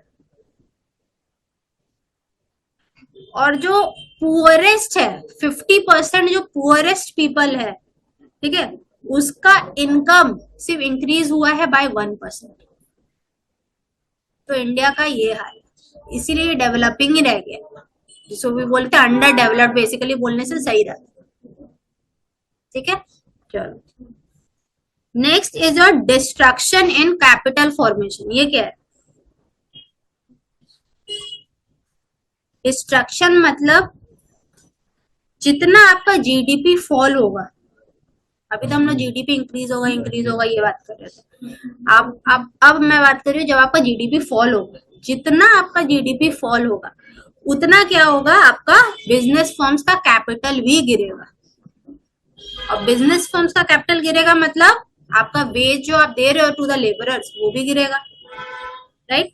तो क्या होगा, आप प्रॉपर वर्किंग कंडीशन नहीं दे पाओगे लेबरर्स को, तो एज अ होल आपका क्या होगा, economy will move towards the backward side. Next is your poor infrastructural development. ये क्या है,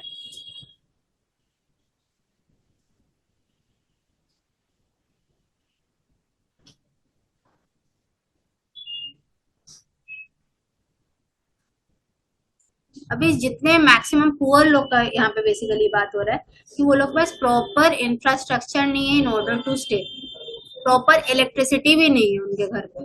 जब प्रॉपर इलेक्ट्रिसिटी नहीं है तो वो लोग क्या ही कर पाएंगे घर पे, बच्चों को पढ़ाना है, बिना लाइट का पढ़ पाएंगे रात को।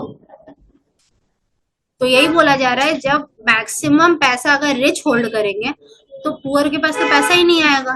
तो देर आर, देखो बहुत सारा फैक्टर्स है जिसकी वजह से poor are becoming poor. Next is your imperfect market. Imperfect market क्या होता है,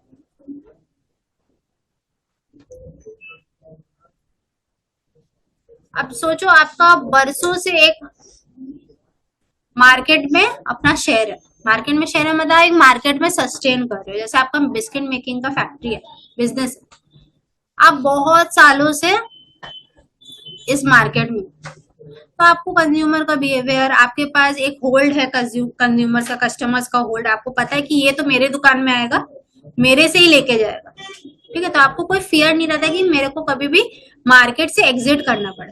but what about the new firms, new firms को तो हमेशा डर रहेगा क्योंकि ऑलरेडी देयर आर कॉम्पिटिटर्स। अभी हम कोई नया मार्केट में घुसेंगे, ठीक है, तो क्या होगा, मेरे दिमाग में हमेशा ये चीज रहेगा कि हम कभी भी बाहर निकल सकते हैं, right. Next is your obsolete technology. Obsolete technology कौन समझाएगा, कोई पुराना टेक्नोलॉजी। बहुत सारे लोग होते हैं ना जो पुराना टेक्नोलॉजी अभी भी यूज करते हैं, तो क्या वो कभी भी लाइफ में आगे बढ़ पाएंगे, बिजनेस को आगे बढ़ा पाएंगे, नहीं। जैसे बहुत सारे लोग अभी भी है ना जो आपका ऑनलाइन पेमेंट्स नहीं करते, यूजिंग योर जीपे, फोन पे, जो भी यूपीआई, वो प्रेफर करते हैं कि मैं कैश में ही करूंगी। लेकिन सोचो कहीं पे सिर्फ ऑनलाइन पेमेंट्स एक्सेप्ट कर रहा है, वहां पे तो वो फंस जाएगा। इसीलिए बोला जा रहा है you need to update yourself every time. चलो next is your backward society. Backward society का क्या मतलब होता है?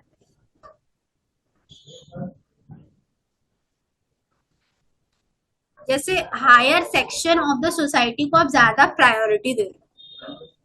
जैसे आप एग्जांपल ले लो, जैसे अपने हिंदू समाज में 4 डिविजन है ना, ब्राह्मण को ज्यादा मिलता है प्रायोरिटी और सबसे कम किसको मिलता है? ST Shudras basically. ठीक है, तो यहाँ क्या होता है, अछूत लोगों को हम लोग अभी भी, देखो शहर में तो नहीं होता है ऐसा, पूछने भी कोई नहीं जाता आपका कास्ट क्या है क्या नहीं है, बट आपका बैकवर्ड जगह जैसे गांव में अभी भी जो अछूत लोगों को अछूत ही माना जाता है, वो लोग को अभी भी बहुत सारे चीजों से मतलब दूर रखा जाता है। और एक हो गया आपका ऑड नोशन, जो लोग सुपरस्टिशन में विश्वास रखते हैं, वो लोग क्या कभी भी लाइफ में आगे बढ़ पाएंगे? अभी बिल्ली रास्ता काट देगा, आप लोग रुक जाओगे? कितने लोग रुकते हैं? रुकते हो? नहीं रुकते हो? आप रुकते हो? रुक जाते हो?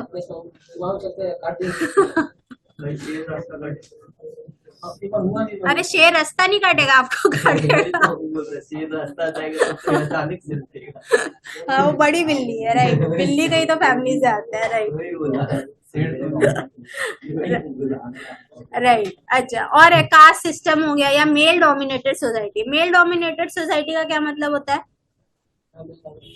जहाँ मेल ज्यादा है बस बात नहीं है, जहाँ पे सिर्फ मेल्स का चलता है। जैसे बहुत सारे फैमिलीज में होते हैं जो दादाजी बोल दिया वही होना चाहिए, या जो पापा बोल दिए वही होना चाहिए, मम्मी का वहां पे कोई रोल नहीं है, मम्मी कुछ नहीं बोल सकती या हम लोग कुछ नहीं बोल सकते। ऐसा अभी नहीं होता है बहुत सारे फैमिली, लेकिन अभी भी बहुत सारे ऐसे फैमिलीज हैं जहाँ पे ऐसा फॉलो होता है। ठीक है, तो अगर आप बैकवर्ड सोसाइटी में हो तो ये हमेशा याद रखना कि आपका इकोनॉमी में 0 है, लड्डू, कभी भी आगे नहीं बढ़ पाओ। ठीक है, चलो coming to nature of Indian economy.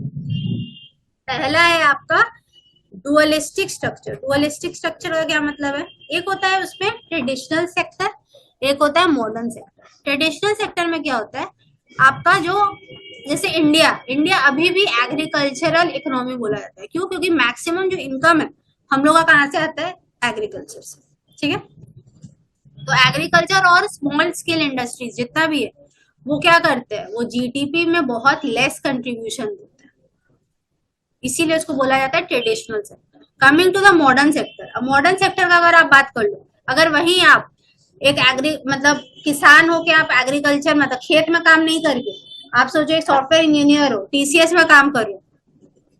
TCS हम लोग का इकोनॉमिक ग्रोथ में कितना हेल्प कर रहा है, क्योंकि TCS is dealing with foreign companies, right. देखो यहाँ पे आईटी या कोई भी फाइनेंशियल सर्विसेज में अगर आप डील कर रहे हो, आपका बिजनेस डील कर रहा है, तो आप क्या कर रहे हो? इकोनॉमी को हेल्प कर रहे हो इन देयर ग्रोथ, इसलिए उसको बोला जाता है मॉडर्न सेक्टर। ठीक है, चलो next is your agriculture dependent, ये ऑलरेडी डिस्कस्ड है, इसमें नहीं आ रहा है। Third is your service dominated. Service dominated मतलब जैसे कॉल सेंटर्स में अगर आप काम कर रहे हो तो you are working basically for the foreign companies. आप किसी फॉरेन कंपनी के लिए काम कर रहे हो, क्योंकि वो लोग सोच रहे हैं कि हम इसको क्या करेंगे, दे आर बेसिकली लेबरर्स, इसको जितना खटवाएंगे उतना ये खटना पड़ेगा इसको। और सैलरी कितना मिलता है? बहुत मिनिमम 10 to 15, वही पकड़ लो। तो इसीलिए बोला जा रहा है कि आपको क्या करना है, अपना स्किल अपग्रेडेशन करना ही पड़ेगा फॉर इकोनॉमिक डेवलपमेंट। ठीक है, next is your private and public sector coexistence. अच्छा, private and public sector coexistence का क्या आप समझाए थे, हम बताओ तो बता पाएगा? प्राइवेट सेक्टर में क्या क्या आता है?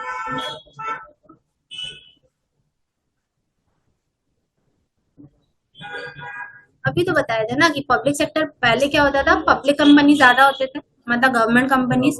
लोग डिसइन्वेस्टमेंट का पॉलिसी लाया, जब वो अपना शेयर्स क्या कर रहा था, बेच रहा था टू द प्राइवेट सेक्टर। तो प्राइवेट सेक्टर क्या बन जा रहा था, माइनॉरिटी शेयर होल्डर्स। और इस वे में क्या कर रहा था, गवर्नमेंट वाज बेसिकली एंकरेजिंग कि प्राइवेट सेक्टर्स तुम आओ, बिजनेस में उतरो, ज्यादा मुनाफा कमाओ ताकि इकोनॉमी का डेवलपमेंट हो। ठीक है, नेक्स्ट इज जो LPG reforms. LPG liberalisation, privatisation and globalisation. इसमें क्या था बताओ? ये basically it gave a huge change. कैसे ह्यूज चेंज? लोगों को बहुत बेनिफिट हुआ, कंपनीज को बहुत बेनिफिट हुआ। अब सोचो किसी का आपका वो क्रोशेट का काम है, क्रोशेट सुने हो कभी?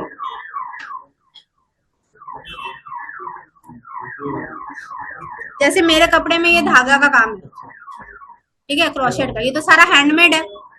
ये हैंडमेड काम पहले क्या होता था, गांव के साइड में ज्यादा होता था, तो वो लोगों को कभी ये स्कोप या गवर्नमेंट के तरफ से हेल्प भी नहीं मिला कि मैं क्या करूं, एक बिजनेस सेटअप करके दूं वो लोग को। But after liberalisation they set up small small shops. तो इस चक्कर में क्या हुआ, सब बिजनेस करने लगे। अब जब सब बिजनेस कर रहे हैं तो सब कमा रहे हैं, जब सब कमा रहे हैं तो एज ए इकोनॉमी आपका डेवलपमेंट हो रहा है। ठीक है, okay. Next is your challenges. पहला देखो, हाई पॉपुलेशन ग्रोथ। अगर हाई पॉपुलेशन ग्रोथ होगा तो क्या होगा? अनएम्प्लॉयमेंट बढ़ेगा। अनएम्प्लॉयमेंट बढ़ेगा मतलब आपको ले ऑफ कर दिया जाएगा। ठीक है, next is your income inequality. Income inequality क्या होता है? रिच इज बिकमिंग रिचर, वही वाला बात। Next is your unemployment and under employment. यही मैं बोल रही थी, अनएम्प्लॉयमेंट मतलब यू आर वर्किंग एक टाइम पे, अब आपको ले ऑफ कर दिया गया, this is unemployment. And what is under employment? कि आप किसी कंपनी में भी करेंटली वर्किंग हो बट आपको जो सैलरी मिल रहा है दैट इज नॉट सफिशिएंट, इसको बोलते हैं हम लोग अंडर एम्प्लॉयमेंट। ठीक है, चलो एक बार ये गो थ्रू करो, छोटा सा चैप्टर है, आज ही ओवर कर देंगे।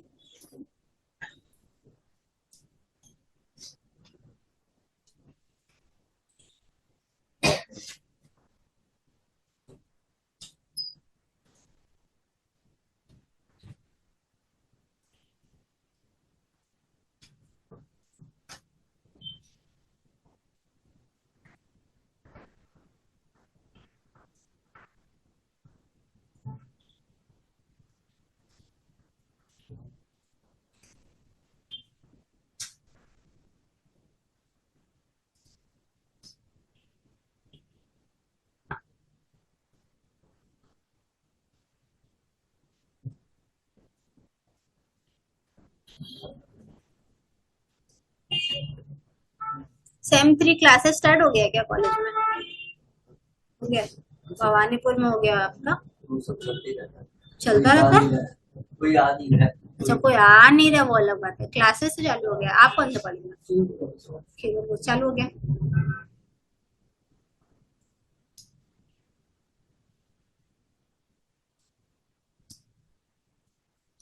चलिए आगे बढ़े।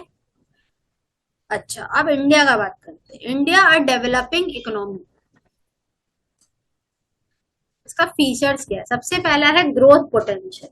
देखो हमारे कंट्री में ऐसा नहीं है कि सिर्फ गरीब लोग हैं या अनस्किल्ड लोग हैं, यहाँ पे ऐसे भी बहुत सारे लोग हैं जो क्या करते हैं, जो पढ़ लिख के जॉब करते हैं, जो अपने फैमिली का क्या है, लिविंग स्टैंडर्ड जो है वो बढ़ाना चाहते हैं। Living standard, standard of living जो होता है वो बढ़ाना चाहते हैं, अपने फैमिली को एक अच्छा लाइफ देना चाहते हैं। ठीक है, next is human development indicators. ये क्या होता है? एचडीआई किस चीज में हेल्प करता है बताओ? वर्ड से ही तो बता देना चाहिए आप लोग को।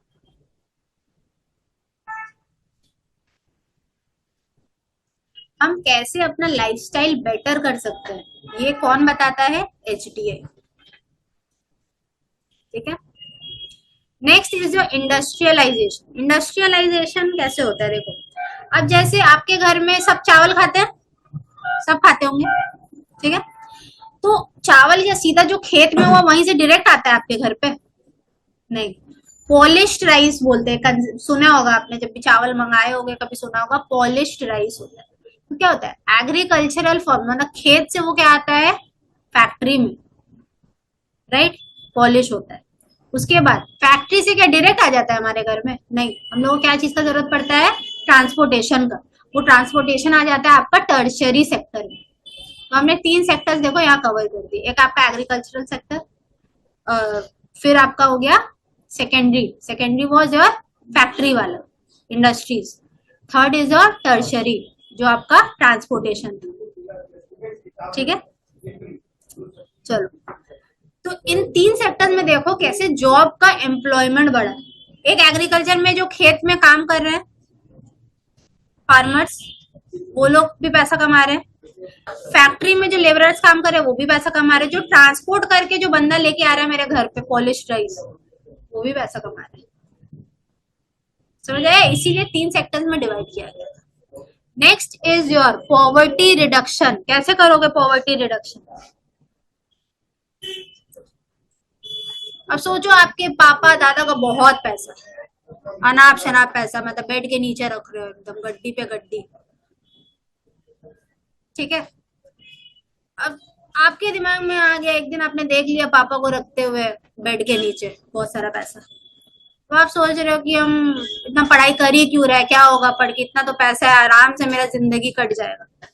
अगर ऐसा माइंडसेट रखोगे, पैसा तो है वो तो खर्च होगा, एक दिन तो खत्म हो जाएगा, फिर क्या करोगे? कैसे चलाओगे अपना घर?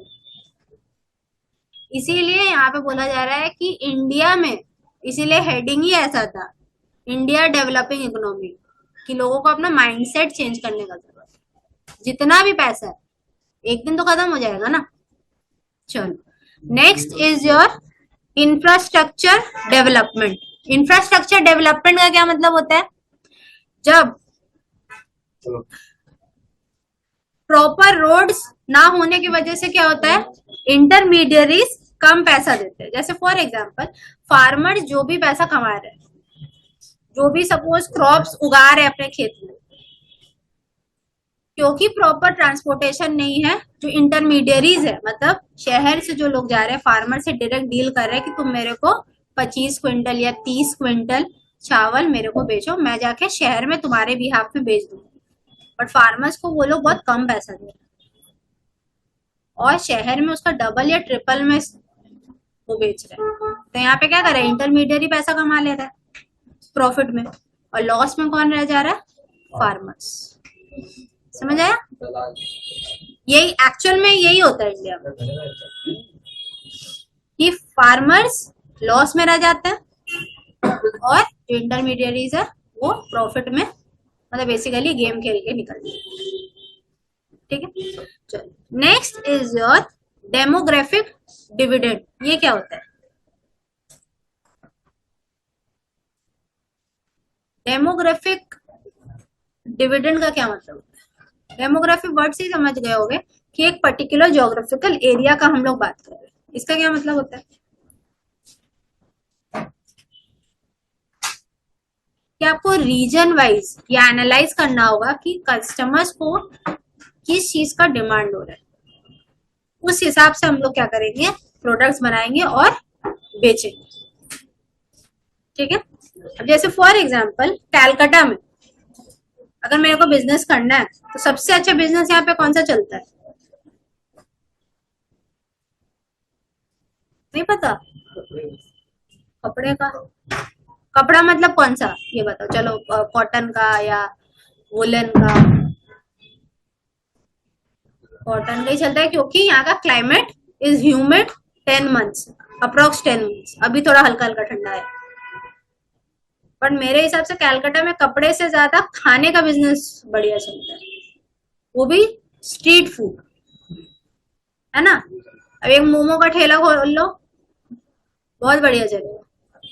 वैसे अगर सोचो आप कश्मीर में आप सोच रहे हो बिजनेस करना, तो आपका क्या चलेगा? वुलन क्लोथ्स का बिजनेस अच्छा चलेगा। तो इसलिए बोला जा रहा है डेमोग्राफिक डिविडेंड, मतलब आप ज्योग्राफिकल एरिया के हिसाब से आप सोचो कि मेरे को कौन सा प्रोडक्ट में डील करना है। Next is your inclusive growth. Inclusive growth क्या होता है? इंक्लूसिव ग्रोथ मतलब मेरे को with in my country growth करना है। विद इन माई कंट्री में कैसे ग्रोथ कर पाऊंगी? मेरे को मेक इन इंडिया वाला कंसेप्ट यूज करना है कि मैं यहीं बनाऊं यहीं बेचूं, और मेरे को क्या करना है, मेरे को एक्सपोर्ट पे फोकस करना है कि मैं अपना मेड इन इंडिया प्रोडक्ट्स बाहर बेचूं ताकि आई कैन अर्न मोर। ठीक है, चलो लास्ट टॉपिक करते हैं, that is your human development in India. Humans का डेवलपमेंट कैसे होता है इंडिया में? सबसे पहला लाइफ एक्सपेक्टेंसी। यहाँ पे लोगों का एवरेज लाइफ कितना होता है? एवरेज तो अभी 60 नहीं हुआ है, 65-70 है अभी भी एवरेज। तो इसमें क्या हो रहा है, हम लोग को ये फोकस करना है कि हम लोग को एक प्रॉपर लाइफस्टाइल देना है लोगों को, वो लोग का स्टैंडर्ड ऑफ लिविंग को क्या करना है, इंक्रीज करना है। कोई भी तरीके का हेल्थ डिस्प्यूट नहीं होना चाहिए। अभी आप दिल्ली का हाल देख लो, उसका एयर क्वालिटी का हालत देख रहे हो, मैं खिड़की खोल रहा है कोई तो स्मोक आ रहा है, मतलब वहां पे तो सस्टेन नहीं कर पाएगा इंसान।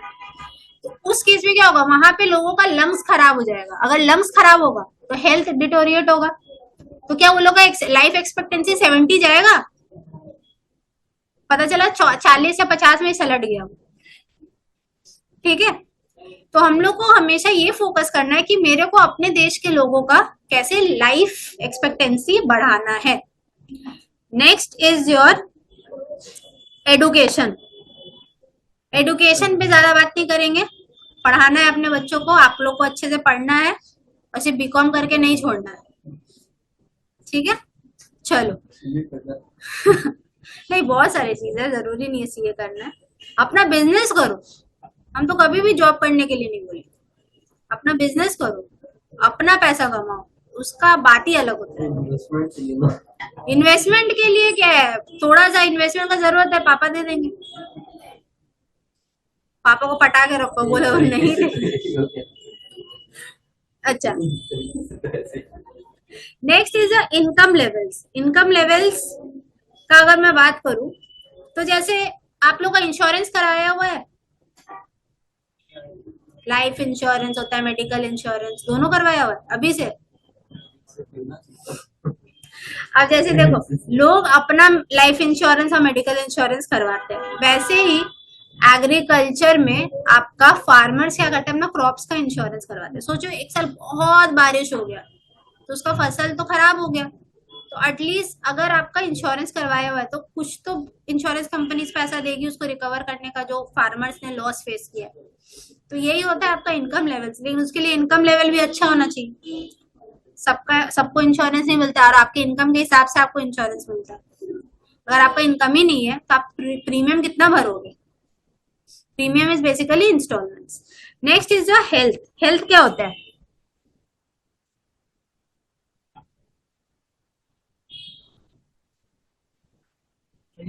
वही हो गया अभी डिस्कस हुआ। जो अभी डिस्कस हुआ कि आपको अपना हेल्थ पे फोकस करना है। इम्यूनाइजेशन हो गया आपका, या आपका कोई भी तरीके का, मतलब जैसे सैनिटेशन प्रॉपर होना चाहिए। अब सोचो अपने फैक्ट्री में आप लेबरर्स रखे हो, सैनिटेशन का कोई सुविधा ही नहीं है, तो वो कहाँ जाएगा? ऊपर, बाहर जाएगा, ऊपर क्यों जाएगा? अच्छा, नेक्स्ट इज जेंडर इनइक्वालिटी। अब देखो, जेंडर, आदमी अभी सब फेमिनिस्ट हो गया है, लड़की हो या लड़का हो, कि नहीं ऐसा कोई काम नहीं है जो औरत नहीं कर सकती, मतलब they can compete with main. But अगर मैं बात करूं आपका कोई भी, मतलब suppose labour intensive work, right, तो उसमें कहीं ना कहीं विमेन पीछे ही है, अनटिल अनलेस आप किसी स्पोर्ट्स में हो या आप रेसलिंग में हो, वो एक्सेप्शनल केसेस है। बट मोस्टली अगर मैं अपना भी बात करूं तो क्या मैं उतना कर पाऊंगी जितना आप लोग कर पाओगे? नहीं। तो हमेशा जेंडर इनइक्वालिटी रहता ही है। ये मैं सिर्फ काम के पर्सपेक्टिव या पढ़ाई के पर्सपेक्टिव पे बोल रही हूँ, मैं मेल डोमिनेटेड सोसाइटी का बात नहीं कर रही हूँ। That was a setback for our economy. ठीक है, जैसे देखो गवर्नमेंट स्कीम्स आया, बेटी बचाओ बेटी पढ़ाओ, उज्ज्वला योजना, ये सब। Next is your human development policy. Human development policy मतलब कि your health should be good. अब एक एग्जांपल ले लो, डिजिटल इंडिया। क्या था डिजिटल इंडिया?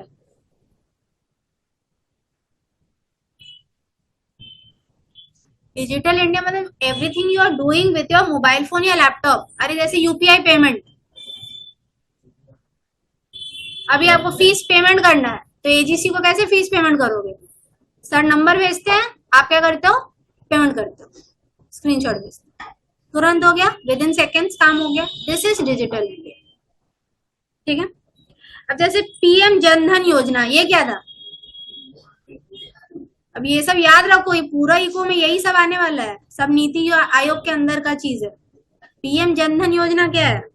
पुअर पीपल को ये चांस देना बैंकिंग का। जैसे आपके पास मैंडेटरी एक बैंक अकाउंट होना चाहिए, मोबाइल होना चाहिए, and your Aadhaar card, Aadhaar number should be linked with your mobile number. क्योंकि पहले क्या होता था, जो गरीब लोग होते थे, गवर्नमेंट क्या करती है, अभी भी पैसा देती है गरीबों को, एक मिनिमम अमाउंट, ठीक है। हाँ 800 रुपये। नहीं, वो तो डिपेंड करता है, अभी बहुत सारा स्कीम्स है ऐसे। अगर मैं ऐसी बात करूं रफली, तो पहले जब गवर्नमेंट को पैसा भेजना होता था तो ईच एंड एवरी इंडिविजुअल तो क्या करती थी, जैसे ग्राम पंचायत में पंचायत को पैसा भेजती थी। अब गवर्नमेंट कितना पैसा भेज रही है और ग्राम पंचायत कितना पैसा दे रहा है, उसमें एक डिफरेंस हो जाता था, पता चला वो लोग पैसा दबा के रखे। इसीलिए पीएम जनधन योजना आया कि आपके डायरेक्ट अकाउंट में पैसा है, ठीक है। चलो, और एक कंसेप्ट है आपका मिड डे मील का। मिड डे मील क्या था बताओ? फ्री में लंच स्कूल्स में देते हैं। ये एक्चुअल में मद्रास में स्टार्ट हुआ था। क्यों स्टार्ट हुआ था? ये बेसिकली गवर्नमेंट एक लालच दे रही थी बच्चों को, नहीं पेरेंट्स को, कि आपको एक टाइम का खाना नहीं बनाना पड़ेगा अपने बच्चों को, अपने बच्चों को पढ़ने के लिए स्कूल भेजिए। और बच्चों को में भी ये था कि मैं स्कूल जाऊंगा तो मेरे को खाना मिलेगा, पढ़ाई का से कोई लेना देना नहीं है, लालच भी रहता है, ठीक है। तो ये हो गया आपका ह्यूमन डेवलपमेंट पॉलिसीज। ये सारा पॉलिसी नहीं आता तो फिर क्या होता, लोग आगे बढ़ेंगे नहीं, क्योंकि इंडिया के लोग क्या होते हैं, ढीठ होते हैं थोड़ा, ठीक है। चलो, तो इसके साथ हमारा फर्स्ट चैप्टर इज डन।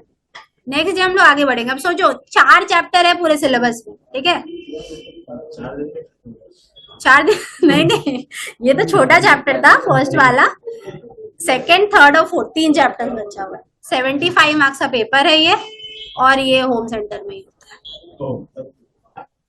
मतलब नहीं पढ़ोगे? माइनर पेपर है। वही तो 75 मार्क्स का है। अरे वो सब हो जाएगा। Home centre